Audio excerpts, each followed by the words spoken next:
Está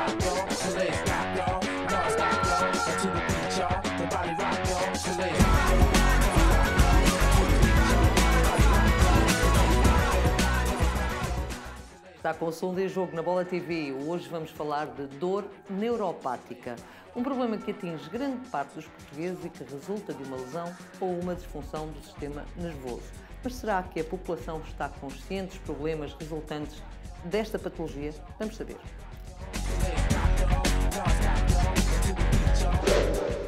Dor neuropática. Sabe o que é? Já ouviram falar em dor neuropática? Não. Dor neuropática? Não. Neuropática? Cabeça? É possível, não é? Não, nunca. Olha, já ouvi, mas não sei o que é. Não ouvi. Neuropática, neurónio, cérebro, mas não me lembro de nada. Pois é, a única coisa que me vem assim à cabeça, nunca ouvi falar. Tem a ver com a apatia, tristeza, apática, não sei se vem derivado dessa palavra. Alguma dificuldade de raciocínio, por aí, não sei, talvez. A dor neuropática é uma patologia que afeta cerca de 10% da população portuguesa. O que é, quais os sintomas e quais os tratamentos é o que vamos tentar saber hoje no Saúde em Jogo com a especialista Ana Luísa Costa, da APDP, Associação Portuguesa dos Diabéticos de Portugal. Associação Portuguesa dos Diabéticos de Portugal, assim está certo. Como está, doutora? Bem-vinda ao Saúde em Jogo. E começo pela pergunta mais óbvia, de facto, o que é isto da dor neuropática? É um termo que costumamos ouvir muito, mas que nem sempre sabemos o que é ele significa. A dor neuropática é uma lesão ou uma patologia, por assim dizer, do sistema somatosensorial. Isto é, do nosso sistema nervoso. Okay. Nós podemos dizer que a dor neuropática reflete quase como uma entidade a partir de uma patologia ou de uma doença de base, não é? É o reflexo dessa doença. Portanto, não é uma dor só de uma patologia, é de várias, ou pode ser de várias entidades que se podem manifestar com a dor neuropática. Quais são os sintomas? Talvez se formos pelos sintomas chegamos lá mais. A dor neuropática acaba por ter um pouco de sintomas atípicos. Portanto, a dor neuropática é sempre uma dor patológica, isto é, nunca é uma dor funcional ou fisiológica, adaptativa, não é? Porque nós temos a dor dita normal ou a dor nociceptiva, que é uma defesa que nós temos do nosso organismo. Dói-me um braço. Exatamente, ao traumatismo. Ou pomos a mão em cima do fogo e sentimos que está a queimar. Temos um traumatismo, vimos que temos essa dor que no fundo é um sistema de alerta. A dor neuropática é sempre uma disfunção. Portanto, há sempre uma lesão. E essa lesão tanto pode ser periférica em termos do sistema nervoso ou pode ser uma lesão central. Mas ela nunca aparece só num órgão, então é isso que me está a dizer, nunca aparece só ligada a uma parte do corpo humano. Ela aparece, sendo parte do sistema nervoso, Sim. Ela aparece associada a alterações da sensibilidade. Ok. Não é? Pois. E essas alterações da sensibilidade muitas vezes são atípicas. Chamam-se os descritores da dor neuropática, normalmente. E são sintomas que são atípicos para a população em geral e muitas vezes mesmo os profissionais de saúde não estão tão alerta. E incluímos, por exemplo, a sensação de queimadura, de ardor, a sensação do frio doloroso, a sensação daquelas pessoas, por exemplo, que sentem muito frio e que quase que atingem um limiar de dor que elas consideram de dor. A dormência, as picadas. Portanto, pode ser quase tudo e pode ser confundida mesmo com outra dor muitas vezes. É isso que me está a querer dizer, ou não? Por exemplo, a dormência é um sintoma que pode ser comum aos dois tipos de dor. Mas normalmente, sendo tão atípica, muitas vezes a pessoa não sabe, ou o utente não sabe se exprimir tão facilmente na consulta, não é? Semelhante à dor da fibromialgia ou não? Essa é uma dor diferente. A fibromialgia é uma dor central. Enquanto esta, em todo o percurso do sistema nervoso, pode ter lesão, portanto pode ser periférico, na extremidade da fibra nervosa, ou pode ser na medula, ou pode ser no sistema nervoso central. A fibromialgia geralmente é uma dor central. Pois. Não é? É diferente em termos de O diagnóstico é difícil, doutora? O diagnóstico não é assim... É preciso ter uma certa suspeita clínica, haver uma certa preparação para alertar para este tipo de sintomas que os utentes podem dizer na consulta. E muitas vezes é importante também rastrear este tipo de situações. Onde estes doentes aparecem onde? Estes doentes podem aparecer, por exemplo, quando a lesão é central, muitas vezes associada ao AVC, muitas das vezes na neuropatia periférica da pessoa com diabetes, que é muito frequente. No seu caso, exatamente, que é muito frequente, principalmente na nossa consulta de pé diabético. E pode ser, por exemplo, uma dor pós-herpética, pode ser considerada uma dor neuropática. Há vários tipos de entidades que levam a este tipo de sintomas, que no global se chama dor neuropática. O doente, quando sente essa dor, regra geral, quem é que procura? Médico de família? Quando, por exemplo, não tem outras... O médico de família, por definição, é aquele que está mais acessível ao utente, não é? É o primeiro impacto. Agora, é preciso valorizar este tipo de queixas, porque este tipo de queixas pode ter um grande impacto no que diz respeito ao dia-a-dia, às atividades de vida diária, à função, ao sono. Pode passar para segundo plano na análise pode passar para segundo plano, exatamente. O médico faz, pode não ser valorizado. Ora bem. E é importante porque nós temos algumas ferramentas ao nosso dispor, na qual podemos aliviar em muito este tipo de sintomas e dar muito mais qualidade de vida a estes utentes, porque é uma dor que pode ser realmente incomodativa, pode interferir no sono. Tipicamente até se pode manifestar num período de repouso, não é? Quando a pessoa chega a casa ao final do dia e quer descansar, é nessa altura que começa a perceber-se desses sintomas, ou quer dormir e não consegue dormir por causa desses sintomas. Portanto, nós temos várias opções terapêuticas na qual podemos, de certa maneira, ajudar as pessoas no controle desta dor. Doutora, explique-me uma coisa, ela está ligada a patologias sempre ou não? Ou seja, disse que o doente com diabetes é um dos alvos, digamos assim, de onde aparece a dor. Grande parte da prevalência é muito associada à diabetes, mas está sempre ligada à patologia. Como eu disse, isto é sempre um sintoma patológico, não é? Mas ela pode aparecer num doente que não tenha queixas de outra patologia ou não? Regra geral, não. Pode ser uma manifestação isolada. Pode ser isolada, exatamente. É isso que eu queria saber. Pode ser, a dor neuropática pode aparecer num contexto isolado. E normalmente tem características que é espontânea, portanto aquilo que eu lhe disse, que a pessoa muitas vezes quer descansar, não consegue descansar porque começa a sentir as picadas, o formigueiro, o ardor, neste caso se for periférico, o ardor nos pés. Portanto, ela é espontânea, ela pode ser desencadeada também. Isto é, nós muitas vezes com o toque podemos desencadear uma dor intensa. O toque normalmente nós temos a sensação tátil, não é? E muitas vezes a pessoa pode-se aperceber como uma dor intensa e incomodativa. Portanto, há uma alteração da percepção dessa sensibilidade. Mas normalmente é espontânea. Normalmente é espontânea. Os médicos de família estão preparados para, de facto, perceber que estamos ali perante um doente que tem uma dor neuropática e encaminhá-lo para quem direito? Eu acho que sim. Acho que os médicos de família estão preparados, sim. Como eu lhe disse, sendo a minha especialidade na área da diabetes, muitas das vezes acaba por entrar também no contexto do rastreio do pé diabético, não é?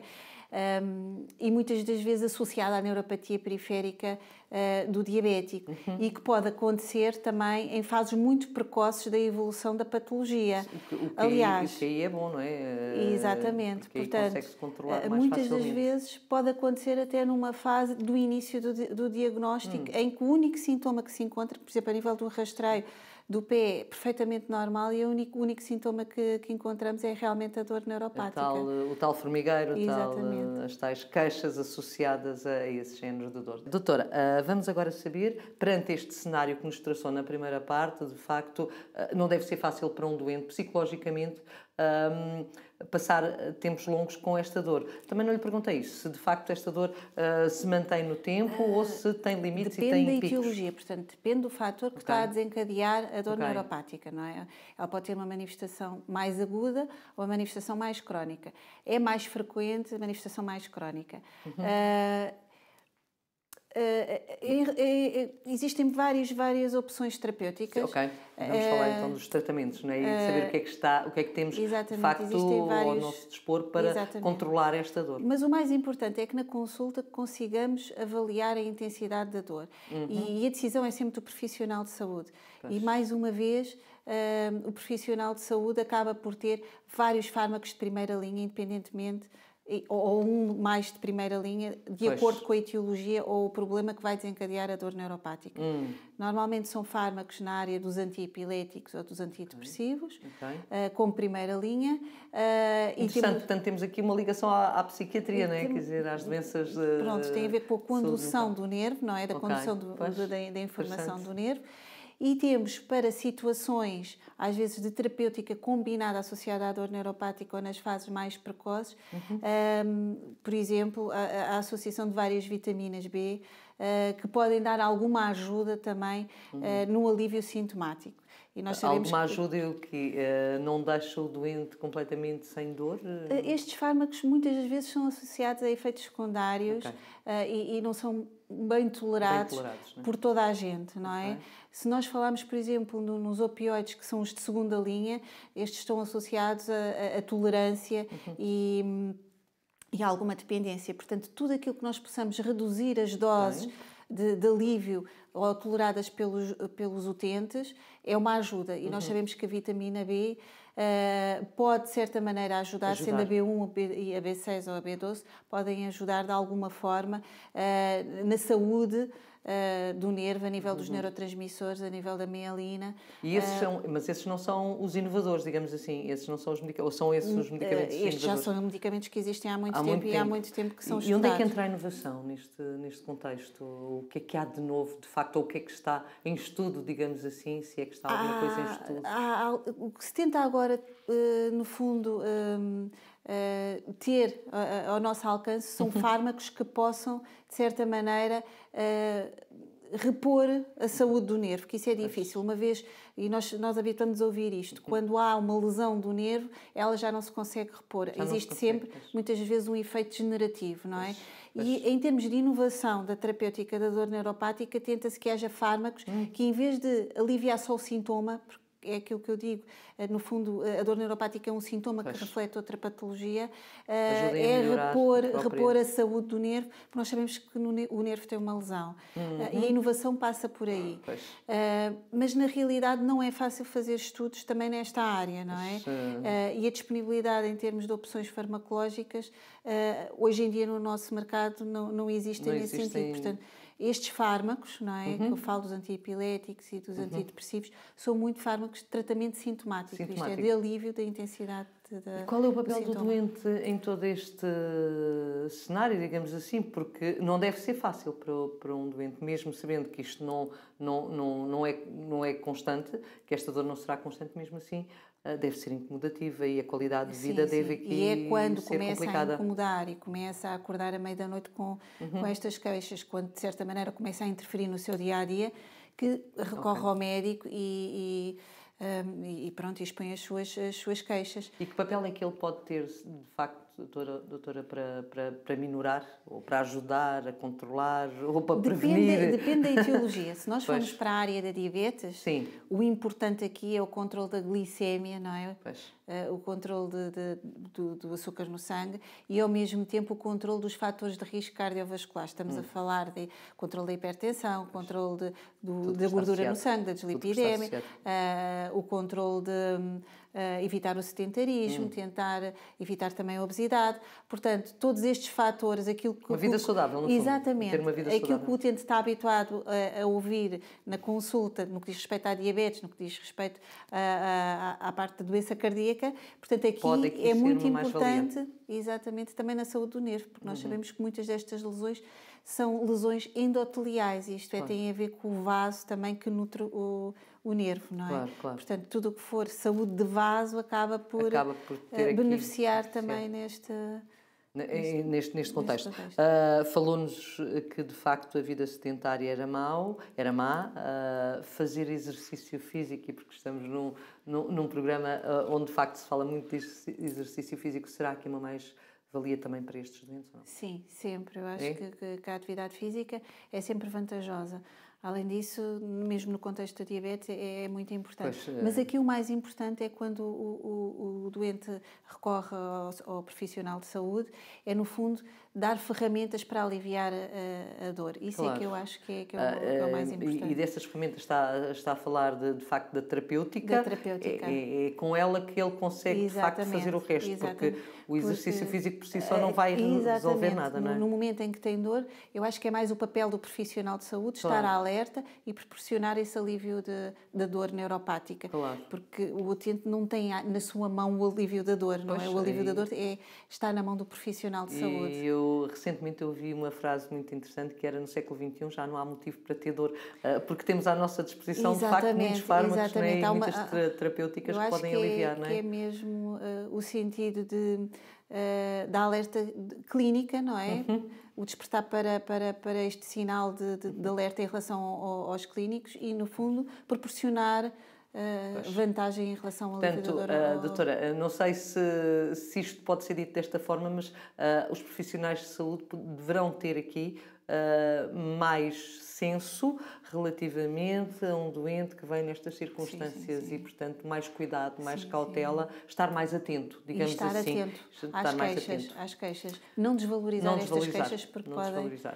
Esse é o conselho que fica aqui para os seus colegas. Relativamente à alimentação, também pode ter... Já vimos que uma vida saudável é importante. A alimentação tem aqui algum peso ou não? É igual ao exercício físico? Não é por aqui? Exatamente. Os estilos de vida saudáveis são muito importantes. Voltando, por exemplo, à vitamina B12, é importante também haver alguma dieta mais rica em relação à vitamina B12, porque as pessoas com mais idade acabam por ter uma diminuição da absorção desta vitamina.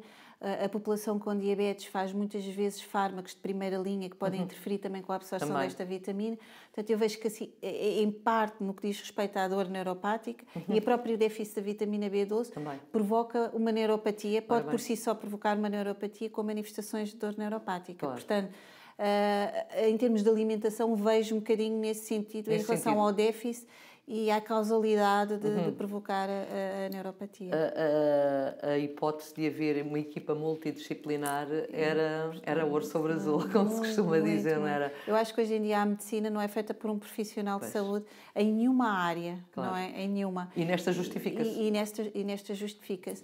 E é muito importante, começa pelo enfermeiro do centro de saúde, pelo médico de família, ou pelo diabetologista, ou pelo profissional que segue a patologia, e depois temos sempre também as consultas da dor, não é? Ora bem, e mesmo as consultas da dor são multidisciplinares. Cuidados de saúde mais diferenciados, no sentido em que podem ser cuidados mais específicos no que diz respeito à dor. Nós não falámos aqui na parte oncológica, que se calhar também, deverá estar ligado a todo este processo. Muitas vezes até associado a efeitos secundários de tratamento da quimioterapia, muitas vezes é associada a esta dor neuropática, como efeito secundário da quimioterapia, por exemplo. Já voltamos, doutora. Momento para cuidar de nós. Vem aí, nem mais nem menos, a Raquel Pérez com muitas novidades.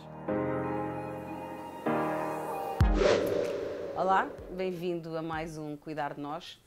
Desta vez venho-vos apresentar não diria um ex-libris, mas um produto que eu acho que vai ser aí uma grande revolução no mercado. Aliás, eu acho que até já está mesmo a ser.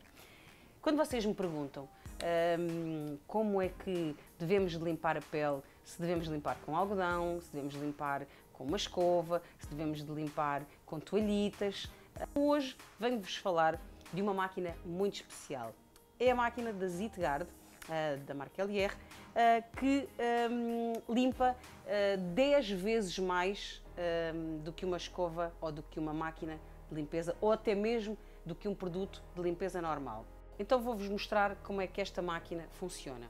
Ora, vocês colocam a escova, que tem aqui uns dentezinhos, neste encaixe, ouvir um clique, assim é que ela tem que estar, portanto tem que ouvir este clique, então aí a partir daí é que a podem utilizar. Põe-na debaixo da torneira com água corrente e não se preocupem porque a máquina é à prova d'água. Põem debaixo d'água para molhar esta zona, para ficar umedecida. Colocam 2 bombadas de gel também da mesma linha e depois carregam e começam a massajar a pele de um lado do rosto. Vamos passar para o outro lado. Novamente 30 segundos com a escova em rotação para fazer a limpeza. Para finalizar, gostaria só de vos dar uma curiosidade também. Este produto é certificado pela Dermatest, portanto, logo aí o comprovativo de que é um produto de excelência é exatamente esse. Hoje ficamos por aqui, até um próximo Cuidar de Nós. Até lá. Raquel Pérez, no final do Saúde em Jogo, estamos mesmo no final, doutora. Agradeço-lhe imenso ter vindo ao Saúde em Jogo. Foi um gosto e esperemos que os nossos espectadores tenham ficado mais conscientes do que é a dor neuropática e de que forma, de facto, os profissionais de saúde podem também ajudar em todo este processo, pelo menos a minorar os sintomas. Muito obrigada pela sua presença neste programa. Agradeço-lhe a si também a sua companhia e já sabe que eu volto para a semana e sabe porquê? É a sua saúde que está em jogo. Até lá.